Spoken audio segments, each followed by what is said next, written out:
Welcome back after morning tea, everyone. I know it's a bit of a sad day because it's the last day of the conference, but I'm glad we're all here. We're all ready. Our first speaker is all the way from San Francisco, originally from Ireland. We have Matthew Garrett here today. Please help me welcome him as he's here to talk about TPM-based attestation and how we can use it for good.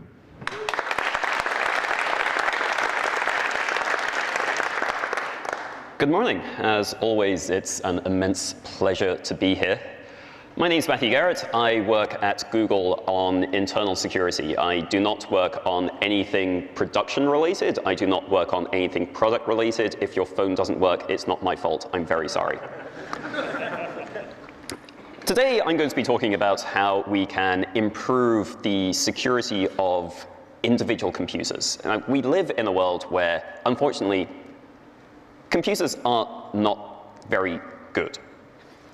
And this is sometimes a problem in that it gets in the way of you doing work, and sometimes it's a problem because somebody compromises the security of your computer and then gains access to the email accounts where you're engaged in various types of activism, and then the next thing you know, you're in a dark site somewhere in a very different country, and you don't get to see your family again. So we would like, ideally, to attempt to provide more mechanisms for people to avoid that sort of thing happening to them. And sorry, to be clear, I say that as an individual and a community member, as opposed to saying that this is Google's official position. So we have various bits of hardware functionality that make this more possible. And so far, we haven't really been taking much advantage of them out of a mixture of just lack of awareness of how this can be used and concerns about these things being used to violate our privacy and security as opposed to enhancing it. So today, I'm going to be talking about work that we've been doing to build internal infrastructure and then work that I've built on top of that in order to give people the ability to make use of that without having to be a giant enterprise. So, to begin with, what is a TPM? A TPM is a trusted platform module. It's a small chip, generally fairly resource constrained, not particularly performant. The most high-performance TPMs are usually in the 100 megahertz or so range. They're really not particularly fast. They have built-in cryptographic capabilities. TPM 1.2 devices rely on RSA and the SHA-1 cryptographic hashing algorithm. As you may have heard last week, SHA-1 is not as strong as we would like it to be, and so TPM2, which is now has been available for several years now, is much more reasonable. It does still support RSA and SHA-1 for backwards compatibility, but it also supports elliptic curve cryptography, and it also supports more advanced cryptographic hashing algorithms such as SHA-256. And the TPM2 spec has actually been written to allow additional algorithms to be added without breaking backwards compatibility. Now, one important thing to realize is that the TPM's cryptographic capabilities are not a cryptographic offload. The TPM is slower at doing this cryptography than your CPU is by like a lot. You do not get the TPM to do stuff so the CPU doesn't have to. The reason you do it on the TPM is that the TPM can hold data and then refuse to provide that to the operating system. But the TPM also has some secure storage in the form of these platform configuration registers, which I'm going to discuss in a moment, but they're important. Remember those. TPMs are there in order to provide a space that can still be considered trustworthy, even if the rest of the system has been compromised. In principle, a TPM will hold secrets and only release those secrets if the conditions are correct. And the conditions can be defined by you when you provide that secret to the TPM in the first place. So an example is you can ask the TPM to generate a cryptographic key pair and then give you the public key. The private key is only accessible to the TPM. So if someone steals your computer and manages to gain access to your hard drive, they can only get the public half of that key. The private half is inside the TPM. So the only way they should be able to make use of that private key to sign stuff is if the system is if the TPM is in a state that corresponds to the policy that was associated with the key when you generated it. And it can also hold data. So you can ask the TPM to encrypt some data, and then the TPM will not decrypt that data unless, again, the conditions are correct. One of the things that's important in all of this is the ability to identify a computer. This turns out to be a harder problem than you think. You have two computers that look identical. Which one of them is yours? And in my case, it's the one with a whole bunch of stickers on, which is fairly straightforward. But that's not always the situation we're working with. Sometimes we have to do this over a network. So how do we verifiably determine the difference between two machines? And one answer is, well, OK, we ask the computer its serial number, and then we look that up. That's not ideal because you could just lie. Turns out that this is a new thing that computers are able to do. The TPM, though, there's only one TPM per system, and it's soldered onto the motherboard. So it's difficult to transfer the TPM to a different computer with software. I'm going to largely ignore the case of an adversary who is willing to take your computer apart and remove pieces and put new pieces on, because that's a fight that we can't really win. The TPM has what's called an endorsement key. Every TPM, in theory, has a unique endorsement key that was generated at the factory and which is not extractable from the TPM. The private half of the TPM, of the endorsement key, is fixed for the TPM's entire lifetime. Now, that doesn't help you much because a single cryptographic key tells you little about where that cryptographic key came from. There's no way using raw cryptographic primitives to say this key was a TPM-generated key. I could generate an identical-looking key pair myself and then say this is a TPM key. So this problem is solved with something called the EK certificate. And that's a cryptographic X509 certificate generated by the TPM manufacturer when they produced the TPM. And that is then placed in NVRAM on the TPM. So if you ask the TPM for its endorsement key, you can also ask the TPM for the certificate that ties that back to the manufacturer, and you can say, OK, this key pair definitely came from a real TPM. The problem there is that that ties identity back to the TPM manufacturer. So you now know you're talking to a TPM, but you don't know for certain that that TPM is associated with a specific computer. Now, we can sort of elide this a little and just go with, OK, I'm sitting in front of this computer. I'm reasonably sure it's me. I will make a one-time assertion myself that this TPM identity corresponds to this computer. But if we want to do this at scale, then ideally there's a better way of doing that. And by better, I mean automated. And this is solved by something called a platform certificate, which is an X509 attribute certificate that is provided by the system manufacturer and associates various bits of platform metadata with the TPM identity. So the platform certificate might contain the manufacturer name, the model number, the serial number, and a reference to the TPM identity. So if you have a platform certificate, you can use that to verify that this endorsement key corresponded to this machine. And again, that's generated at system manufacturing time. Right now, not many vendors are doing this, but there's increasing movement within the industry to make this achievable. So the goal there is, if you have a machine's platform certificate, then you're able to verify the identity of that machine, verify its TPM identity without any manual intervention or without any physical intervention. Unfortunately, one of the things we want to do in many of the operations we perform here is sign things. We want to be able to take information from the TPM, sign it, and then, based on that signature, verify that the information we are looking at came from the TPM. Unfortunately, the endorsement key, in general, cannot be used for signing. It can only be used for encryption. The TPM will refuse to sign things with the endorsement key. So we have a slightly convoluted process where there's a second level of keys. And these are called attestation keys. They are keys that can be used for signing and which can be used to prove information about what is being signed. So there's a challenge response protocol where you basically give the TPM a reference to the attestation key and a secret, and then you've encrypted that with the public half of the endorsement key. The TPM then loads the attestation key. If it can successfully load the attestation key, it then decrypts the secret and gives you back the secret. And that way, the TPM has demonstrated that it is what generated that attestation key.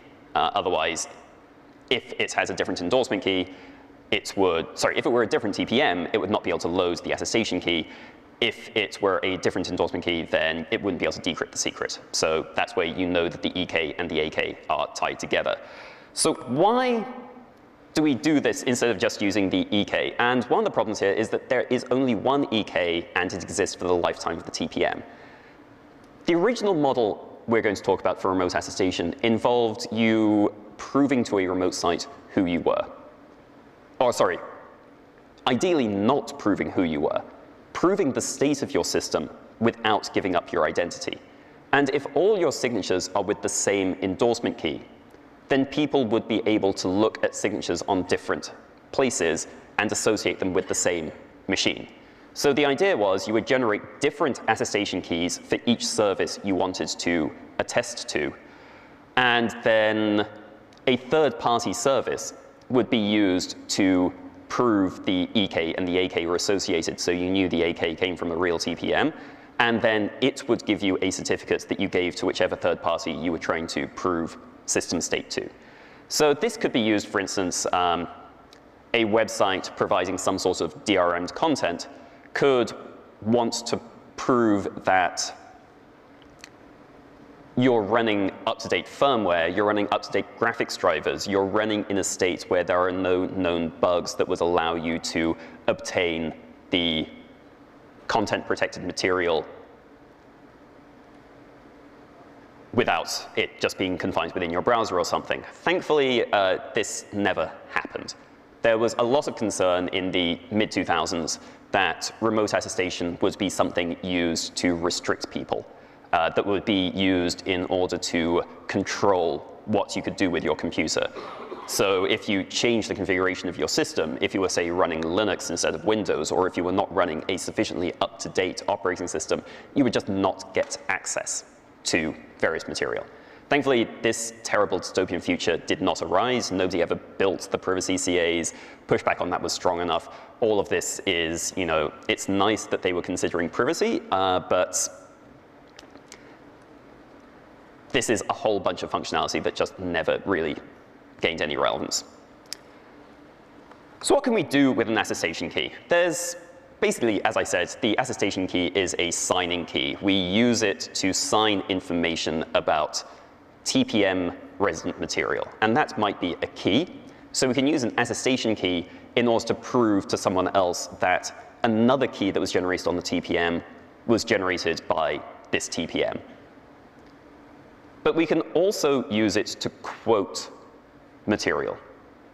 And a quote is a signature across some information stored in the platform configuration registers that I mentioned earlier. So the idea here is the TPM can give you the contents of those platform configuration registers, and it can give you a signature. And since you're able to associate the signature, you can verify that the signature matches the quote. You can verify that the signature was created with this attestation key, and you can verify that the attestation key corresponds to the endorsement key.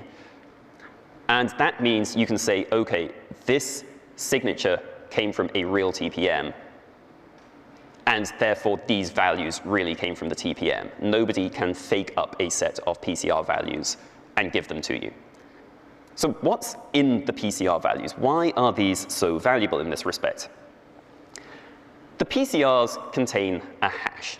So for TPM 1.2 devices, that's a SHA-1. For TPM 2 devices, depending on configuration, that could be SHA-1, SHA-256, various other things. The firmware or the operating system cannot directly modify the contents of these platform configuration registers. If you ask the TPM to store a hash in, say, PCR2, the TPM takes the existing contents of PCR2 takes the hash that you gave it, puts those together, and then hashes those again and stores that. And that means that the hash value that is stored inside the PCR depends not only on the value that you gave the TPM, it depends on the value that was already present in the TPM. So by giving the TPM hashes corresponding to each part of the boot process, we end up with a value that should be unique to that set of measurements. If you alter any of those, if you do them in a different order, you'll end up with a different final value. So PCRs end up containing a bunch of interesting metadata. They contain measurements of the firmware itself. The first thing the firmware does on most modern PCs is hash the rest of the firmware and then store that into PCR0. So if someone tampers with the firmware, the value of PCR0 will change. The firmware then also hashes the bootloader.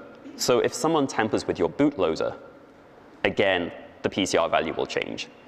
The bootloader then hashes the kernel, and so on. Each component in the boot process hashes and stores the next component of the boot process. So if someone tampers with any part of the boot process, those measurements will change. Now, obviously, if the moment you transition into untrusted code, that untrusted code could start lying about the next stages. The TPM has no ability to directly inspect the state of the system. The TPM cannot DMA. The TPM has no idea what the CPU is doing. So that means the TPM only knows what the operating system or firmware tells it. So you load one untrusted component, and then that untrusted component can tamper with every component downstream of it, such that it reports legitimate-looking hashes, even though they've been compromised. So this is the reason we care about the entire boot chain, not just the final part of the boot chain. We can't just say, oh, it reported that we loaded a good kernel, so everything's fine. We need to look at each component and verify that those measurements were the measurements we expected. We also get a bunch of operating system specific data.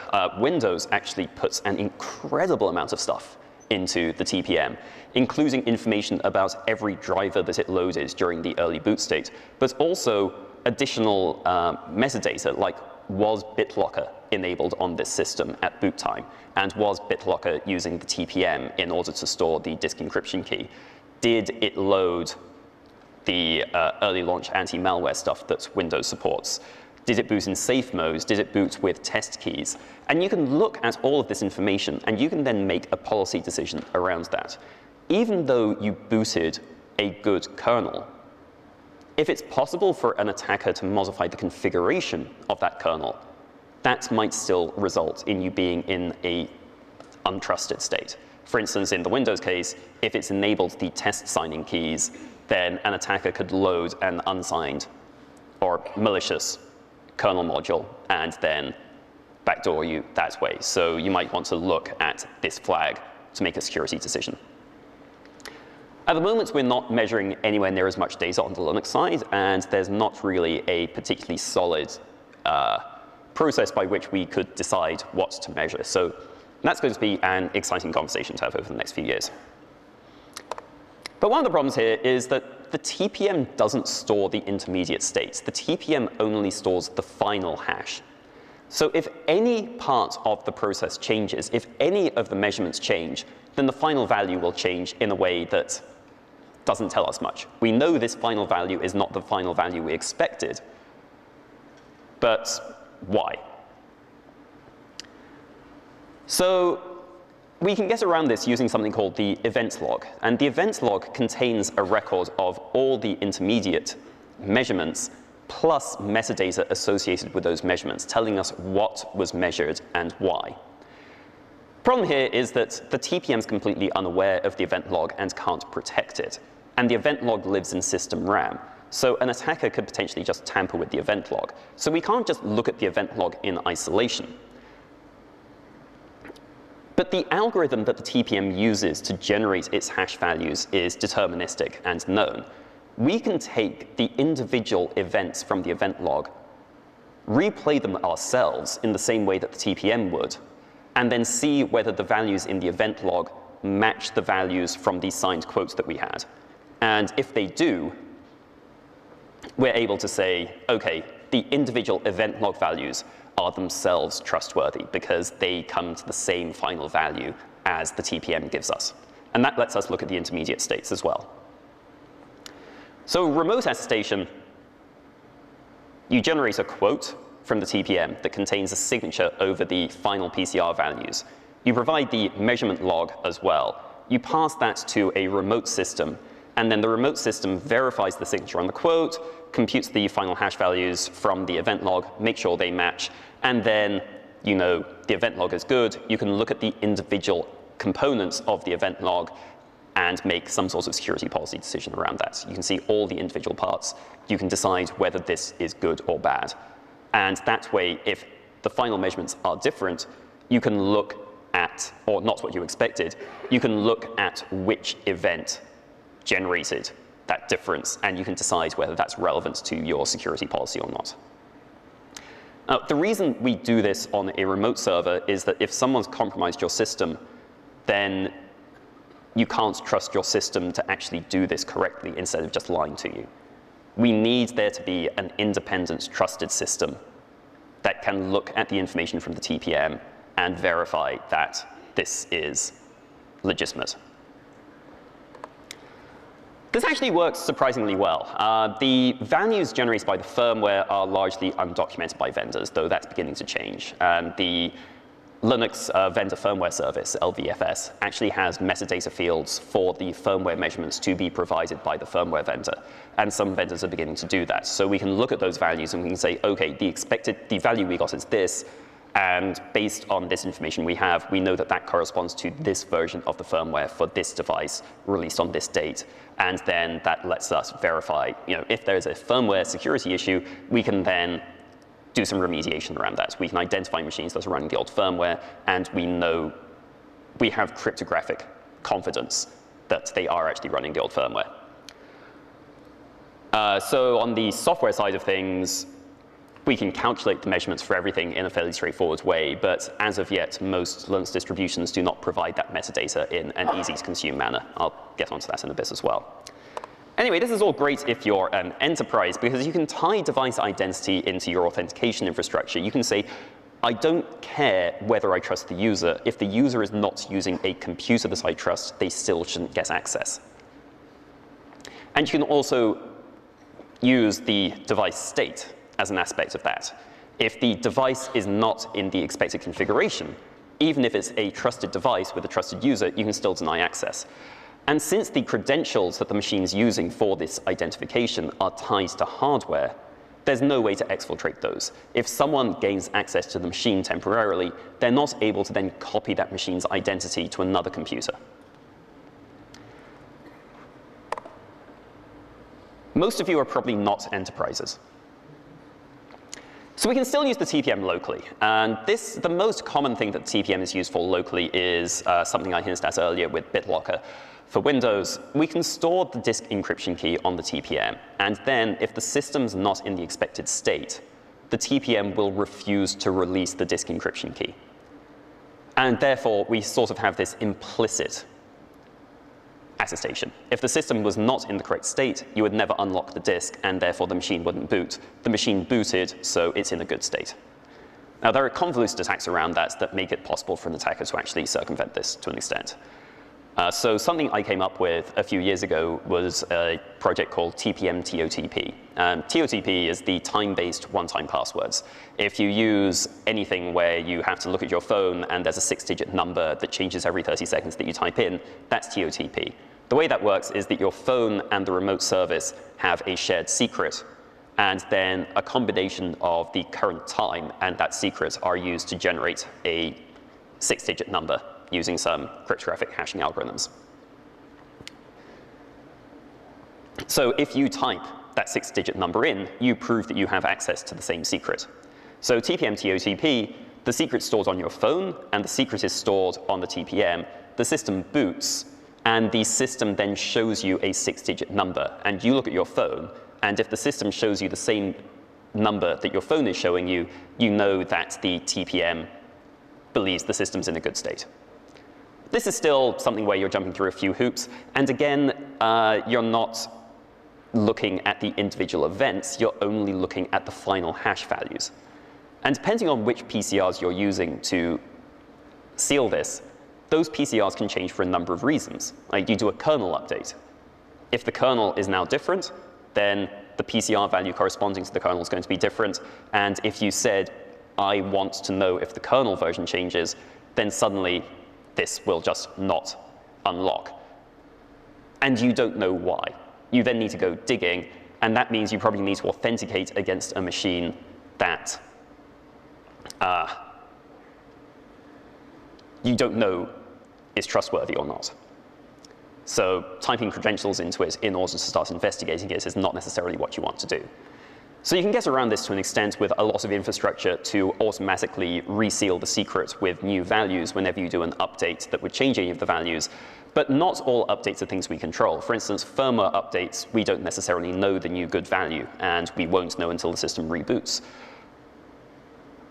The secure boot database, if the list of forbidden keys or hashes is updated, then PCR7 changes. And if you're doing dual booting, then one operating system could update those values without the other operating system knowing about it. So that's a problem.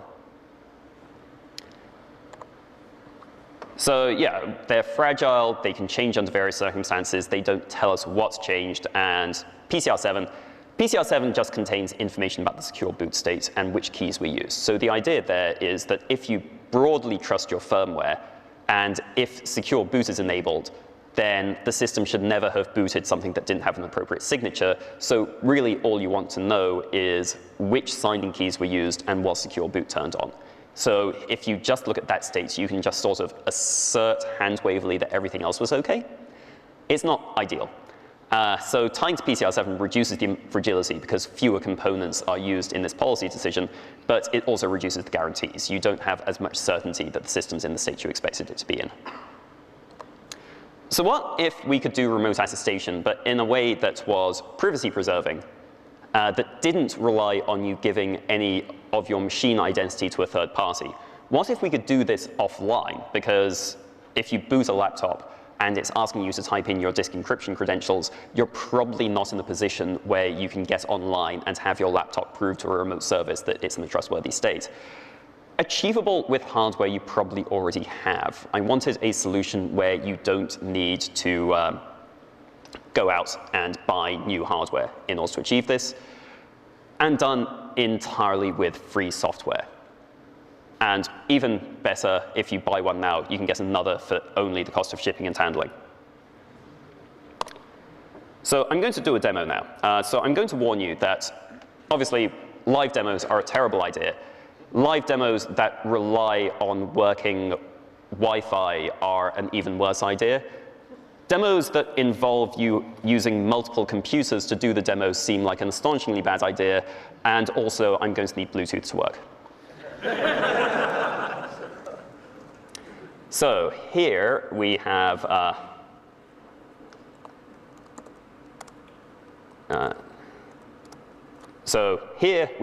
this computer. And here we have this computer. As you can see, because uname cannot possibly lie, these are provably two different computers. On this one, I'm going to run a small server. And here, I am going to run a client. And we will see whether this works. So it's now searching for the machine. It's waiting for a Bluetooth advertisement to appear. So this can take a few seconds until it sees the right packets. There we go. And then it didn't work. Let me try that again. Bluetooth is amazing.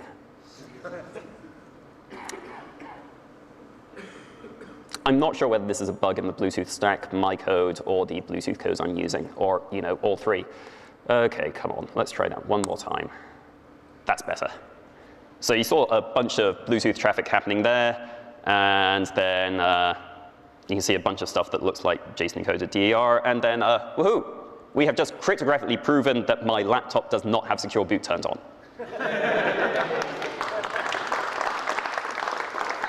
If I had expected secure boot to be turned on, this would be a warning that something bad had just happened. So back to the demo. Well, back to the presentation. So the laptop was running a Bluetooth Low Energy server, BTLE. And the second laptop connected to it over Bluetooth and then just did a full remote attestation handshake over Bluetooth. So this is using, there's no defined protocol for this. This is just using a protocol I wrote yesterday. It got the EK from the TPM here.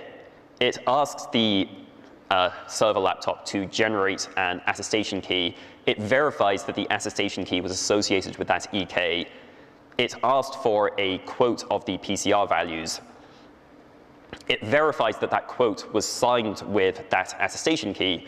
It verifies that the event log matched those PCR values, and then it looked through the event log in order to extract the secure boot state. Now, for the demo, I was just checking secure boot state. You could check every single measurement if you wanted, and you could display that in whatever way you wanted, and you could make whatever sort of policy decision around that you wanted. Now, the reason I'm using Bluetooth Low Energy here is that Bluetooth Low Energy is very easy to implement on phones as a client. So the goal would be, rather than using two laptops, to just use your phone. And your phone has the added benefits that your phone probably has the ability to connect to the internet. Some of you might use phones to just make phone calls. I don't know. I'm not judging. But when you so the idea here would be your system boots, it runs this service, and before you authenticate, you pull your phone out.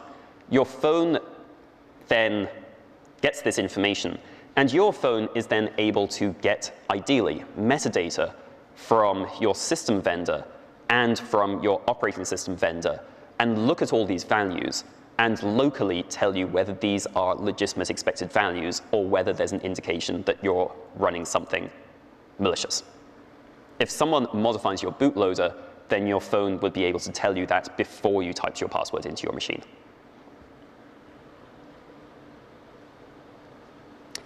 So, mouse pointer. This is very much not ready for production. There's no authentication. So when I said this is privacy preserving, yeah, it's privacy preserving assuming that we actually add the bit that preserves your privacy. Right now, anybody could extract that information from my laptop and then know my laptop's unique identity and also know exactly what my laptop booted. That's suboptimal. Should really add some authentication. It's also hard-coded to TPM 1.2 at the moment. That's a pretty straightforward thing to fix. And I'm genuinely surprised that this worked at all. So yeah, that was nice. It did take 3 attempts, but that's fine. So need to add the missing features like, you know, privacy. Need to actually port it to phones, and the bigger problem is standardize a way to get known good values and allow the client to download these values and use those when making its policy determination. So this is not yet a thing where we can say, yeah, all of these problems are solved. This is a thing where we're going to need to work with distros in order to standardize stuff and then tie that into build and repository infrastructure, and then have a getting multiple Linux distributions to agree on something. Yeah, that's going to be fun. So I have pushed this to a branch in this repository. Obligatory warning here. While Google owns this code, this is not an official Google product. If it's cancelled, again, not my fault. But yes, so feel free to grab this, play with it. This is, for reference, the code base that we are using for our internal remote attestation infrastructure. So the code that I'm using for validation there, the only thing that was not comparable to what we're doing internally is the Bluetooth code. Everything else, we're using the same code base to generate these measurements. There's nothing super secret internal Google in what we do. What you see here is what we're doing. So this is a case where we want the level of protection and security that we're building internally to be available externally as well. That is the end of my content. So we have 10 minutes or so if people have any questions. There's a microphone here, so ideally if you could come down. There's a microphone, yeah. If you can't come down, then shout and I'll repeat the question. It seems like authenticating the laptop to the phone to the laptop is a bit of a challenging issue. How might you go about that? So ideally, the authentications are basically solves the problem. The idea here would be you get your laptop for the first time while you're doing initial operating system install, you do the handshake. There's a bootstrapping problem, yes. If someone has compromised your laptop before you get your laptop, you're going to be in a bad place. Not a lot we can do about that. But it should fail. If we're able to use the platform certificate, if we're able to use the TPM identity, if someone has compromised your system, then we should be able to verify that we are not actually communicating with the TPM on that system, or that the TPM we are communicating with doesn't correspond to the system we're trying to communicate with. And that means that in principle, even if the machine has been compromised before you install this, the only thing it could do would be to stop this working. It could not give us fake values that we would believe were real. So in principle, we can do a full handshake. That is not a bootstrapping issue, in theory. How does the TPM verify the very first item in the boot chain? Like, does it intercept the bus or something, or? Right, that's a great question. So I mentioned that the first thing that is involved here is that the TPM, that the firmware measures the rest of the firmware. And yeah, how do we trust that the firmware that does that measurement is itself good? So this is a really tough problem. The answer we currently have is Intel Boot Guard, which is the thing that stops you installing core boot on modern laptops. But the reason it does that is that the initial stage of the firmware is cryptographically signed, and that signature is verified by the management engine, and the management engine will only boot its own signed firmware. So the management engine comes up, is then able to verify the rest of the firmware, and it can then measure the first stage of the firmware. So the way we do this, the way we solve this bootstrapping problem, is that we have an entirely separate computer that lives inside your computer that does this for us.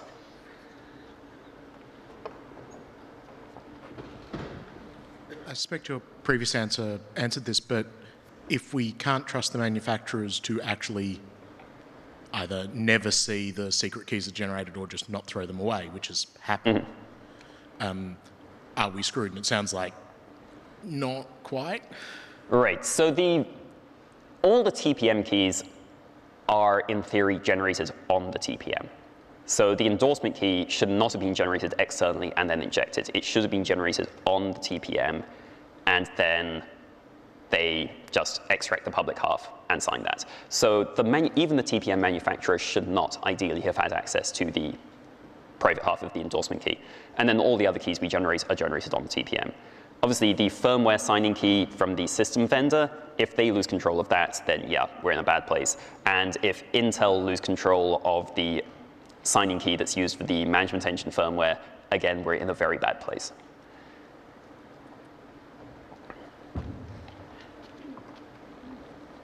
Is it tractable and reasonable to do this kind of remote attestation with the client, i.e. the one wanting to attest itself, doing this in the initramfs, in the bootloader? So putting basically a BLE stack in your initram. Yeah, so the stuff I've demoed is all written in Go.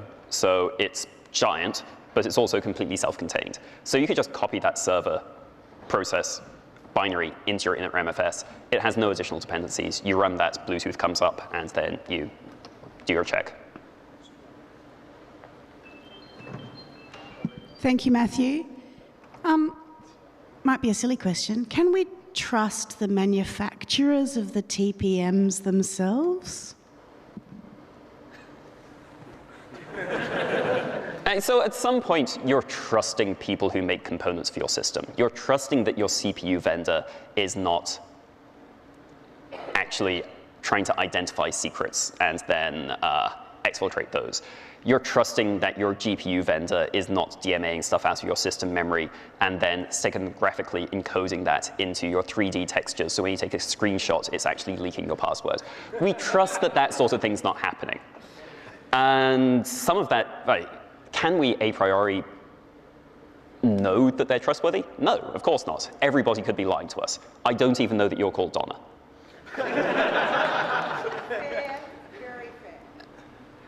The higher level answer is that if that's something you're concerned about, you should go and see Bunny's talk this afternoon, because he and others are attempting to solve this problem in a way that you can verify the trustworthiness of something without having to rely on the manufacturer. So since you mentioned at the very start that you're not going to talk about hardware if somebody has access to the hardware, can we assume that if somebody were to tamper with your computer, change your software, and then desolder the TPM and replace it with another chip, are we out of luck? So if someone removes the TPM and replaces it with another TPM, so we should be able to identify that that's happened because the EK would no longer be the same. But the communications channel between the system and the TPM is not by default authenticated. You can set it up as an authenticated channel, but you still have a bootstrapping problem. The initial authentication could be tampered with. So there's, people have demonstrated that you can interpose between the TPM and the system bus, and then you can identify incoming measurements, and you can modify those. So if someone put an interposer on there, they could then modify the software and have the interposer still pass good values onto the TPM. So this is not strongly resilient against a skilled attacker who's willing to do that. The cost of that sort of attack's not that high, but it's obviously someone's going to need access to your system for sufficiently long to take it apart, do that. We then get into, well, can we use tamper-proof screws, just sort of other things that would give us an indication that someone had done this. But physical attacks are a really hard problem to solve. Okay, thank you. Any more questions? No? OK, thank you.